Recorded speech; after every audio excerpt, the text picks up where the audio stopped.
lielais Liepājas futbola bums ir sācies. Mums ir Dobrecau kausa izcīņa un pirmais sasaukums Laiņa parka stadionā. Ir U8 vecuma grupas pārstāvi un mums ir Mārupes desants pirmo reizi turnīra vēsturē ar pašiem savu fanu telti. Iesim nedaudz aprunāsimies pie viņiem, kā viņiem šī diena sākusies un vispār kāda atmosfēra un kā tas viss notiekās. Pagaidām skaļākie līdzjutēji šajā Laiņa parka stadionā. Nu ko, uzjautāsim, kā Mārupe jūtās? Lieliski! Kas ir jādara, lai uzvarētu Dobrecau kausā? Jābļauj Mārupe! Iesim šeit. Pirmo reizi mums ir pašiem sava Mārupes fanu telts Dobrecau kausā. Kā jūs šodien jūtaties un kāda atmosfēra Liepājā? Turnīrs ir tikai sācies. Karsti, viss ir super!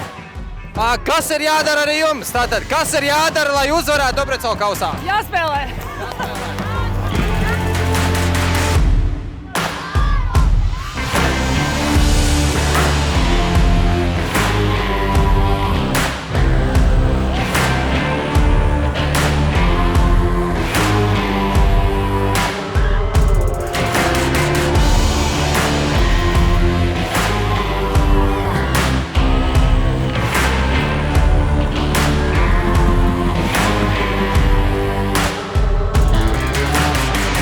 Kādas emocijas šodien pirmo dienu Liepājā?